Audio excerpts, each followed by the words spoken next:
Hello friends, welcome back to our channel. आज हम ECL के मोस्ट एक्सपेक्टेड क्वेश्चंस के बारे में बात करेंगे कि कौन कौन सा ऐसा क्वेश्चन है जो ईसीएल में आ सकता है। क्योंकि आपको पता है कि ईसीएल का एग्ज़ाम अब उम्मीद है कि अप्रैल महीना में हो जाएगा, क्योंकि हमको ऐसा कम लगता है कि मार्च में होगा। 31 मार्च तक तो उम्मीद कम है, लेकिन अप्रैल मई महीना में ये श्योर है कि इसका एग्ज़ाम हो जाएगा। तो आज हम लोग देखते हैं कि ईसीएल में कौन कौन सा क्वेश्चन जो है वो मोस्ट एक्सपेक्टेड है, जो आने का संभावना बहुत ही ज़्यादा होता है।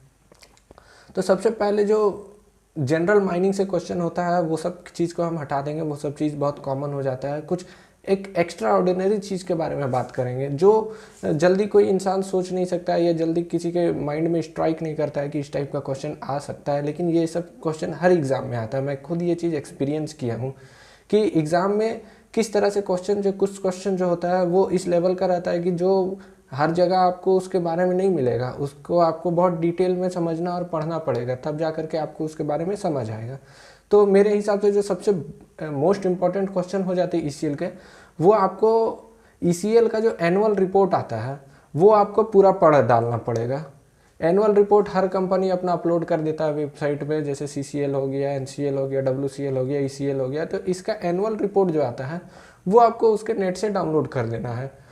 हालांकि मैं कोशिश करूंगा कि मैं इसका रिपोर्ट निकाल करके इसका एक कंपाइलेशन कर सकूं, जो मोस्ट इंपॉर्टेंट पॉइंट है वो सबको निकाल के आपको एक अलग से वीडियो में बता सकूं।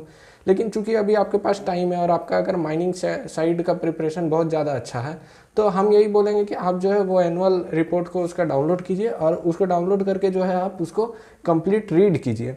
रीड करने के बाद कुछ कुछ पॉइंट्स को मार्क कीजिए। और हम बोलेंगे कि आप कभी पीडीएफ से पढ़ाई मत कीजिएगा, आप थोड़ा सा पैसा खर्चा कीजिए, उसका प्रिंट आउट निकाल लीजिएगा। क्योंकि पीडीएफ जो होता है वो पीडीएफ जैसा ही रहता है, उसमें आपको बहुत ज़्यादा टाइम देना पड़ता है और आपको समझ में बहुत कम आएगा। और आज के टाइम पे टाइम को बचाना बहुत ज़्यादा ज़रूरी है, क्योंकि आपके पास जितना ज़्यादा टाइम रहेगा आप उतना ज़्यादा रिवाइज कर पाइएगा। तो आप कोशिश कीजिएगा कि इसका 100, 150, 200 पन्ना का रहता है, आप एक साइड में दो दो करके भी प्रिंट करवा सकते हैं। आप इसका प्रिंट आउट ज़रूर करवा लीजिएगा। मैं डिस्क्रिप्शन बॉक्स में नेक्स्ट वीडियो में ये चीज़ प्रोवाइड करवा दूंगा, अगर मुझे ईसीएल के वेबसाइट में मिल जाता है तो। क्योंकि मुझे मतलब मैं अभी बस सोने ही वाला था, लेकिन अचानक से मेरे दिमाग में ये स्ट्राइक किया कि नहीं, एनुअल रिपोर्ट बहुत ज़रूरी है। क्योंकि मैं आपको एक किस्सा सुनाऊंगा कि सीसीएल में सिलेक्शन होने के पीछे मेरा सबसे बड़ा एक और रीज़न ये था कि मैंने एनुअल रिपोर्ट को बहुत अच्छे से पढ़ा था। क्योंकि सीसीएल में एक क्वेश्चन आया था कि सीसीएल जो है पिछला साल कितना प्रोडक्शन दिया है, मतलब सारा माइंस सारा एरिया मिला के। और ये जो क्वेश्चन था इसका आंसर सिर्फ और सिर्फ एनुअल रिपोर्ट में था, और एग्ज़ाम दिसंबर में हुआ था, 30 दिसंबर को। तो उस समय इस चीज़ का चलन बहुत कम था, क्योंकि यूट्यूब पे उतना ज़्यादा वीडियोस मौजूद नहीं थे, मुझे भी गाइडलाइन नहीं थी, और जो पुराने सीनियर्स होते थे उनको ये सब क्वेश्चन जल्दी मिलता नहीं था। मतलब उन लोग के टाइम पे ये सब क्वेश्चन ज़्यादा एग्जाम में पूछा नहीं जाता था। तो हुआ क्या था कि मैं मगध अमरपाली और ये सब के बारे में बहुत ज़्यादा रिसर्च कर रहा था कि कहाँ क्या चल रहा है। बहुत जगह मतलब नया नया चीज़ जीपीएस फिटिंग हो रहा था, सीसीएल काफ़ी नया नया टेक्नोलॉजी को अपना माइंस में प्रोवाइड करवा रहा था, वो सबको लागू कर रहा था। तो मैं एनुअल रिपोर्ट को बहुत ज़्यादा डिटेल से छान मार रहा था। छान मारते मारते मुझे बहुत सारी न्यू चीज़ें मिली थी, मैंने सबका नोट्स भी बनाया था। उसमें से सेकेंड या थर्ड पेज पे ही था कि सीसीएल का मतलब इस ईयर का प्रोडक्शन इतना हुआ, और एग्जैक्टली यही क्वेश्चन आ गया था। और ये 1 मार्क्स का क्वेश्चन कोई अटेम्प्ट नहीं कर पा रहा था, जो डिटेल नहीं पढ़ा था वो अटेम्प्ट ही नहीं कर पा रहा था। तो इसलिए मैं बता रहा हूँ कि एनुअल रिपोर्ट जो है ना उसको पढ़ना बहुत ज़रूरी है, क्योंकि माइनिंग हर कोई पढ़ के आएगा। माइनिंग का जो भी चैप्टर है, जो भी वर्किंग है या फिर वेंटिलेशन है या फिर जनरल जो भी क्वेश्चंस रहेगा वो हर कोई पढ़ के आएगा। जो मेन आप समझिए कि आप जैसे T20 खेलते हैं तो होता है ना कि दोनों टाई अप कर जाता है, लेकिन फिर एक सुपर ओवर होता है। तो आपको ये जान लीजिए कि जो ईसीएल का 50 मार्क्स का एग्जाम होगा वो सुपर ओवर का खेला होगा। वो हर कोई 45 क्वेश्चन 50 में से हर कोई करेक्ट करेगा, लेकिन वो जो लास्ट का 5 क्वेश्चंस रहेगा ना, जो बहुत ज़्यादा मतलब डिटेल में जो पढ़ा होगा वही उसका करेक्ट आंसर निकाल पाएगा। जैसे कि अब प्रोडक्शन ऑफ माइंस हो गया, जिसको एग्जैक्टली नहीं पता है या फिर वो लास्ट टाइम कहीं देखा नहीं है, उसको समझ में ही नहीं आएगा कि भाई कहाँ से है। जैसे डब्ल्यूसीएल में पूछा था नंबर ऑफ ड्रैग लाइन कितना है डब्ल्यूसीएल में, भाई अगर कोई उसका रिपोर्ट नहीं पढ़ा होगा तो उसको पता ही नहीं होगा कि ड्रैग लाइन डब्ल्यूसीएल में कितना था उस समय। जब 2018 में मैं एग्जाम दिया था उस समय के ये क्वेश्चन बता रहा हूँ। तो इसलिए आपको जो है एनुअल रिपोर्ट पढ़ना बहुत ज़रूरी है। एनुअल रिपोर्ट में हर वो बेसिक डिटेल जो आपको लगता है कि एग्जाम के पॉइंट ऑफ व्यू से ज़रूरी है, या फिर कुछ नया अगर वहाँ हुआ है, जैसे कि कोई माइंस में कुछ नया चीज़, जैसे अभी सैप लागू हो रहा है हर जगह पेमेंट के लिए कि पूरा कोल इंडिया में पेमेंट एक बार में होगा, तो उसके लिए सैप लागू हो रहा है। तो आपको ये सब जो करंट अफेयर है माइनिंग से रिलेटेड, माइनिंग स्पेशली कोल इंडिया से रिलेटेड, और उससे भी ज़्यादा स्पेशल आप जिस एग्ज़ाम को देने जा रहे हो उस कंपनी से रिलेटेड, तो ये सब आपको जो है एनुअल रिपोर्ट पे मिलेगा। एनुअल रिपोर्ट एक तरह से आपका पास्ट भी बताता है कि चीज़ें क्या घट चुकी है, प्रेजेंट भी बताता है कि चीज़ें क्या घट रही है, और फ्यूचर कंपनी का विजन क्या है, कंपनी नेक्स्ट टाइम क्या चीज़ नया लाना चाह रहे हैं या फिर क्या चीज़ नया लागू कर रही है। या फिर जैसे हमारे माइंस एक के OCP है, यहाँ पे एक कोनार साइडिंग है, कोनार साइडिंग रेलवे साइडिंग है, हालांकि पहले कोयला जरंडी साइडिंग और करगली साइडिंग जाता था। तो फिर कोनार साइडिंग को जब से बन रहा है 2-3 साल से, इसका एनुअल रिपोर्ट में मैं देख रहा था कि बार बार जिक्र होता था कोनार साइडिंग। तो अभी जाकर के वो स्टार्ट हुआ है करीब 1 महीना पहले। मेरी ड्यूटी भी कोनार साइडिंग में पड़ती है, कभी आइएगा तो मिल लीजिएगा वहाँ पे, अगर कोई अगल बगल के स्टूडेंट है तो आपको कोनार साइडिंग के बारे में जो लोकल स्टूडेंट है उसको तो चलो पता चल जाता है, हाँ यहाँ पटरी बिछ रहा है, लेकिन जो दूर दराज के स्टूडेंट है उसको कहाँ से अचानक से पता चलेगा कि BNK एरिया में कौन सा नया साइडिंग बन रहा है, या CCL क्या एक नया चीज़ प्लान कर रहा है। तो ये चीज़ आपको एनुअल रिपोर्ट में मिल जाएगा। मैं इसका आपको लाइव एग्जाम्पल नेक्स्ट वीडियो में दिखा दूंगा कि कैसे एनुअल रिपोर्ट जो आता है, एनुअल रिटर्न कंपनी फाइल करती है, उससे क्वेश्चन कैसे निकाला जा सकता है, और उससे 2-3 क्वेश्चन 100% आएगा ही आएगा। जैसे नंबर ऑफ मशीन्स, जैसे कि BCCL में अभी मधुबन वासरी चल रहा है, नया खुला है, वो अभी तक स्टार्ट भी नहीं हुआ है। तो ये सब जो नया चल रहा है ये चीज़ आपको एनुअल रिटर्न में मिल जाएगा। तो एनुअल रिटर्न को आप प्रिंट आउट करवा के पढ़िएगा, आप उसको मोबाइल पे मत पढ़िएगा, क्योंकि उसको हर जगह मार्क करना पड़ेगा। उसमें आपको फर्स्ट टाइम जब आप रीड कीजिएगा तो आपको हो सकता है हर पेज में 10 आपको इंपॉर्टेंट क्वेश्चन मिल जाए। फिर आप नेक्स्ट टाइम जब रीड कीजिएगा तो आप देखिएगा कि 10 में से 5 आपको याद हो गया है, आपको कुछ 5 का ही स्पेशल ध्यान देने की ज़रूरत है। फिर ऐसे करते करते फिल्ट्रेशन करते करते एट लास्ट आप पहुँचिएगा कि जो सबसे ज़्यादा इंपॉर्टेंट क्वेश्चन है उसका आप नोट्स बनाइएगा, और बाकी जो है वो सबको रिवाइज करते रहिएगा। तो पहला चीज़ ये हो गया। दूसरा चीज़ हो गया कि ECL में कितना एरिया है, कितना माइंस है, कौन सा सबसे प्रोडक्टिव एरिया है, कौन सा सबसे प्रोडक्टिव माइंस है, कौन सा एरिया सबसे लॉस में चल रहा है। किसी एरिया, जैसे ECL का एक एरिया झारखंड में पड़ता है, ऐसे BCCL का एक एरिया बंगाल में पड़ता है। तो इस तरह का क्वेश्चन जो है वो आपसे पूछेगा। जैसे कभी कभी पूछता है, CCL में कई बार पूछा है कि CCL कितने डिस्ट्रिक्ट में फैला हुआ है, तो CCL कितने डिस्ट्रिक्ट में फैला हुआ है ये आपको देखना पड़ेगा। या फिर BCCL कितना डिस्ट्रिक्ट में फैला हुआ है, या ECL जो है कितने स्टेट में फैला हुआ है। तो ECL जैसे कि आप जान रहे हैं 2 स्टेट में फैला हुआ है। फिर जैसे कुछ अगर नया प्रोजेक्ट निकला है कहीं पे, कहीं नया कोयला का उसको ये क्या बोलते हैं उसको ब्लॉक मिला हुआ है, कोई ऑक्शन में वो खरीदा है, उसका फ्यूचर में वहाँ पे उसका माइनिंग करने का प्लानिंग है।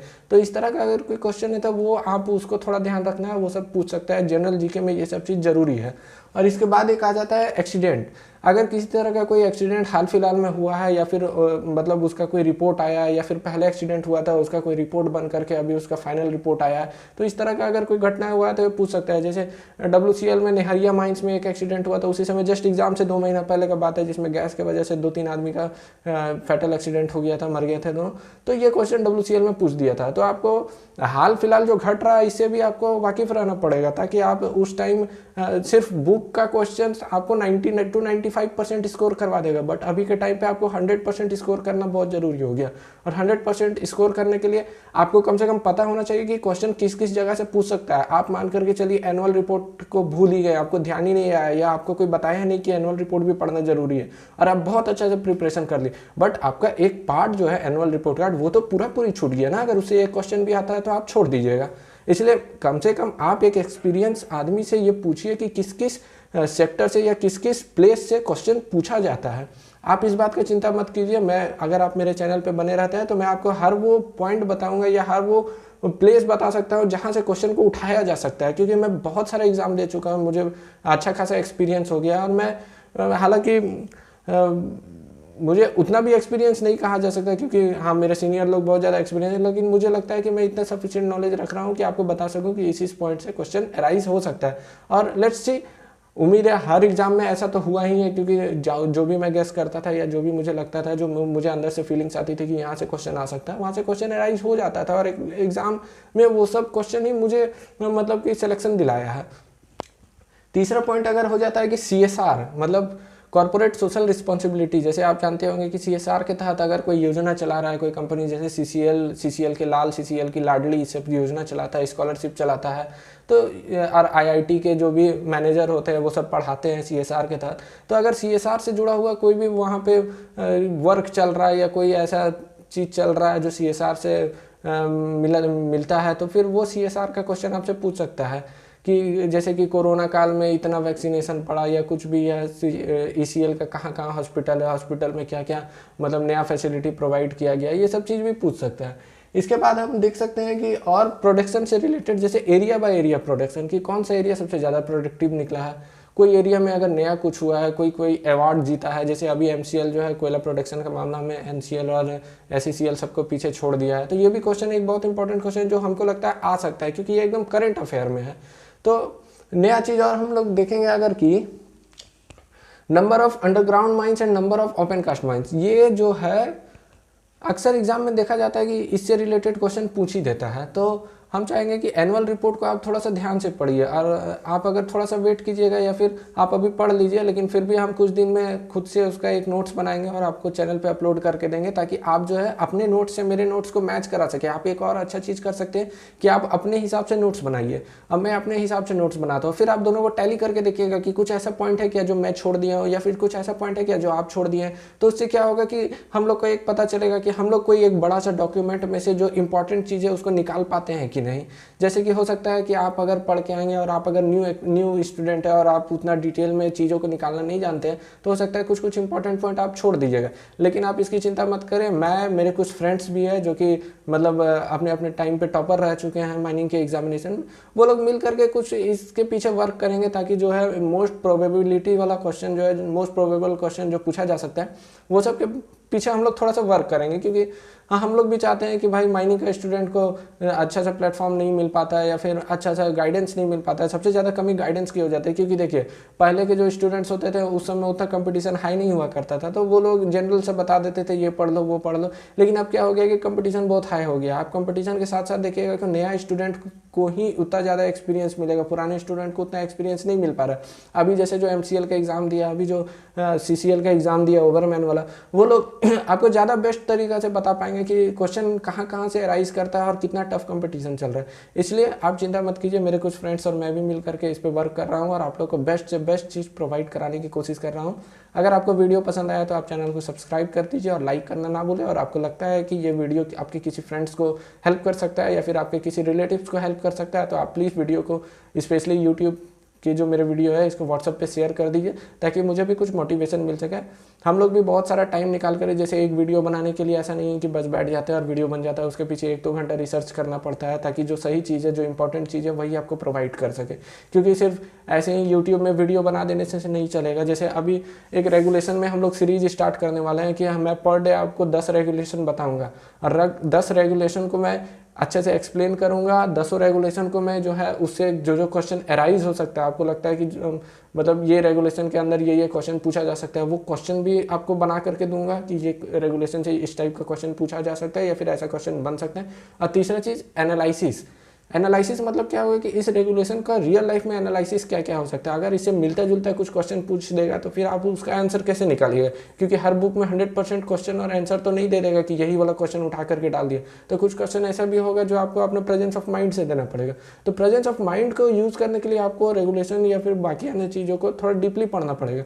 तो मैं जो है पर डे कुछ दिन में एक सीरीज स्टार्ट करूँगा।